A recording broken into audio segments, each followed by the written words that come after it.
Paz do Senhor, boa noite para nós aqui em Portugal, meia-noite 15. Acabamos de passar por uma Páscoa, né? Mais um domingo de Páscoa. Hoje aqui já é segunda-feira. E falando de Páscoa, a Páscoa para nós nos dias que vivemos, a primeira coisa que vem em mente é aquela coisa do capitalismo, né? Do dinheiro. Quem não se lembra do coelhinho, quem não se lembra dos ovos de chocolate, né? Mas tem todo um sentido especial em cima disso daí, né?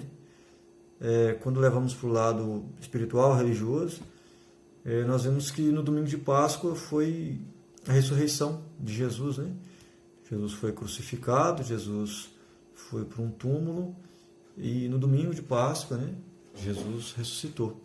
E sabemos também que a Páscoa é comemorada a libertação de Israel, a retirada do povo de Israel do Egito, né? Eles também comemoram no dia da Páscoa isso daí. O povo era escravo, era escravizado no Egito e Deus usa Moisés, né, para poder estar trazendo essa libertação para o povo. E a Páscoa lembra disso aí, lembra a tirada, né, a saída da escravidão para a liberdade. Uma outra data que eu gosto de lembrar também, quando falamos de datas importantes, seria o Natal, né? Dia 25 de dezembro. A Páscoa nós comemoramos no domingo de Páscoa a ressurreição de Jesus. Dia 25 de dezembro seria o nascimento de Jesus. Nenhuma das duas datas eu posso precisar que realmente foi no dia 25 de dezembro, se foi no dia 12 de abril, não dá para saber. Muito pelo contrário. Pelo que nós vemos, pelo menos no Natal, né? Dia 25 de dezembro, talvez seria o único dia que Jesus não poderia ter nascido, devido às condições climáticas que nós vemos, né? De acordo com a Bíblia. De acordo com as condições climáticas da época, né? Não, era impossível porque a palavra do Senhor nos fala no livro de Marcos que os pastores estavam no campo, receberam a visita, né? Foi dito para eles que havia nascido, né, Jesus, e eles estavam no campo. A palavra do Senhor nos diz bem claramente. E no mês de dezembro, aquele local onde eles estavam, o que nos consta é que era muito frio. Era impossível esses homens estarem no campo, né? Eles estariam talvez escondidos em uma caverna, e, de certa forma abrigados, mas no campo ao ar livre não. Então, sai um pouquinho, né, esse sentido da data, né? Essa coisa da data fixa. Mas não tem problema, né? É uma data que foi escolhida. E o que eu acho muito bacana nas duas datas, tanto o Natal como a Páscoa, é a capacidade de estar unindo as famílias, né? Então, tanto na Páscoa como no Natal, nós vemos que há um esforço grande, né, de se ter uma ceia em família, né? Parentes distantes se reencontram, famílias grandes, né? É o exemplo da minha família, o meu pessoal no Brasil, o pessoal da minha mãe principalmente, tem muito disso, né? Era até mais forte quando meu avô ainda era vivo. Eu me lembro que dava esses tipos de feriados. Nossa, tudo isso era tanto primo, tanto tio, tanta gente que juntava na casa, né? Era um negócio muito bacana, né? O feriado, ele, por si, né? Ele acabava nos aproximando, né, dos nossos familiares. Mas quando nós vamos falar em si da Páscoa, nós vemos libertação, né? É o principal objetivo aí falando de Israel. E quando nós vamos ver de Jesus, nós vemos renascimento, nós vemos ressurreição. E pensando nisso, eu gosto de meditar cá em João, no capítulo 3. Aqui a Bíblia nos fala de um homem chamado Nicodemos, né? Um homem chamado Príncipe dos Judeus. Nicodemos não era um homem qualquer, né? A palavra do Senhor nos diz assim no versículo 1. E havia entre os fariseus um homem chamado Nicodemos, príncipe dos judeus. E este foi ter de noite com Jesus e lhe disse: Rabi, bem sabemos que és mestre vindo de Deus, porque ninguém pode fazer estes sinais que tu fazes, se Deus não for com ele. Jesus respondeu e disse: na verdade te digo que aquele que não nascer de novo não pode ver o reino dos céus. A palavra do Senhor nos é bem clara, né? Aqui um homem de posição, né, de conhecimento, reconhecimento entre os homens. Agora, durante a noite, procura Jesus. Certamente ele se viu vazio, né? Ele se sentiu que precisava de algo mais.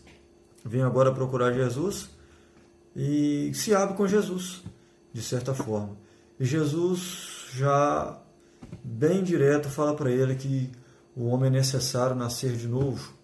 O homem precisa de nascer de novo. O homem precisa de nascer da água e do Espírito para poder ter capacidade de estar com Ele, de estar com Jesus, de ir com Ele para o reino dos céus. Eu vejo uma semelhança muito grande com Paulo, né? Paulo, quando era criança, ainda se chamava Saulo, né? Sabemos que Deus trocou o nome de Paulo, né? Saulo, ele era da cidade de Tarso, bem no início da história dele, quando ele aparece na Bíblia, é assim que ele é referido como Saulo de Tarso. É um homem que foi criado aos pés de Gamaliel, um doutor da lei também, né? É um mestre, um homem conhecedor da Bíblia, né? Conhecedor da lei, conhecedor de tudo a respeito dos profetas. E Paulo foi muito bem instruído. E ele aprendeu, sim, muito bem. Ele aprendeu aos pés de um homem de muita sabedoria, um homem que tinha muita capacidade, muito conhecimento. Só que eu vejo que Paulo, com o passar do tempo, né? Paulo foi aos pés desse homem, e acredito eu que talvez aí com seus 12 anos, talvez um pouco mais, quem sabe um pouco menos, né? Digamos um pré-adolescente. E foi realmente criado aos pés desse homem, foi ensinado aos pés de Gamaliel. Paulo, quando resolve estar defendendo agora aquilo que ele aprendeu, né? Ele defende com unhas e dentes tudo aquilo que ele achava que era correto. Paulo tinha muito conhecimento, Paulo sabia muito. Paulo agora entra contra os cristãos, entra contra o próprio Jesus, né? Agora Jesus já tinha vindo, já tinha morrido, já tinha ressuscitado, e os discípulos, os apóstolos, né, do Senhor estavam pregando o Evangelho, e Paulo não fica satisfeito. Paulo acha indigno Jesus ser o Filho de Deus. Paulo não acha que Jesus tinha essa preparação e que nem os discípulos, por ser homens simples, né, pescadores, homens que faziam trabalhos manuais, na grande maioria deles de muita pouca instrução, talvez quase nenhuma. Paulo achava esses homens também indignos de levar a palavra do Senhor. Se é que esse Jesus era realmente verdadeiro, era realmente o Filho de Deus, como poderia, né, estar escolhendo homens tão simples, homens de tão grande dificuldade, né, digamos assim, no que diz respeito a estudo, a conhecimento humano, né, das ciências humanas. Então agora Paulo começa uma perseguição contra os cristãos, defendendo de coração o que ele achava que estava fazendo certo. Na cabeça dele, ele estava defendendo realmente o que representava Deus. Na cabeça de Paulo, até então, os cristãos, o próprio Jesus Cristo tinha vindo para poder destruir algo que representava Deus, que eram os sacerdotes, que era o templo, né? E nós vemos que agora Paulo, a caminho de Damasco, né? Paulo consegue uma carta com o sumo sacerdote que o dava total autoridade sobre os cristãos, né? Para aprisionar, para levar preso, total autoridade. E a caminho de Damasco, Paulo tem um encontro com Jesus. O Senhor lhe aparece e lhe faz uma pergunta, né? Ele ainda era Saulo, né? Saulo, Saulo, por que me persegues? E nesse momento Paulo cai ao chão, vai ao chão, e a Bíblia nos diz que logo após a visão, né, ele fica cego. Ele pergunta quem é, né? Quem era, e Jesus fala para ele quem era que estava ali, né, fazendo aquela visita para ele. A Bíblia nos diz que passou-se a visão, Paulo agora fica cego e é levado pelos braços até a cidade de Damasco. E quando ele chega lá, ele fica num quarto, quietinho, e agora o Senhor aparece para Ananias, né? Um discípulo também agora, mais um cristão. E a palavra do Senhor nos fala que o Senhor pede a Ananias, né? Ele ordena que ele vá até Saulo de Tarso, vá até a rua chamada direita, na casa de Judas, procura por um homem chamado Saulo. E Ananias já sabia, né, da fama de Saulo, já sabia quais eram as suas intenções, fica com medo, mas obedecendo ao Senhor vai. O Senhor deixa bem claro para ele que tinha escolhido Saulo para poder estar pregando a palavra dele. Eu acho muito interessante que nesse tempo em que Saulo de Tarso até então teve esse encontro com Jesus, essa visão na estrada, no caminho para Damasco, até o momento que ele teve um encontro com Ananias, agora um homem de Deus enviado pelo Senhor, eu vejo que ele se esvaziou. O conhecimento que ele tinha agora, ele deixou de lado. Ele percebeu que tinha algo muito maior do que ele. Ele percebeu que o que ele sabia não lhe tinha sido ensinado errado. Ele percebeu que o que ele sabia realmente estava certo. As leis,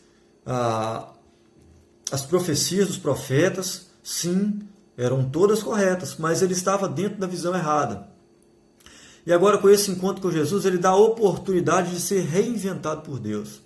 Agora, Saulo pensa e dá a oportunidade a ele mesmo de nascer de novo, de nascer da água e nascer do Espírito. Agora, Ananias chega para visitar Paulo e já logo de imediato, né? Paulo já sabia que Ananias ia estar ali, que o próprio Senhor tinha dito para ele que Ananias ia ao encontro dele e que Ananias iria orar para ele, que ele ia receber o Espírito Santo. Então, agora Paulo dá uma parada, Paulo dá uma oportunidade para ele próprio de conhecer a Deus.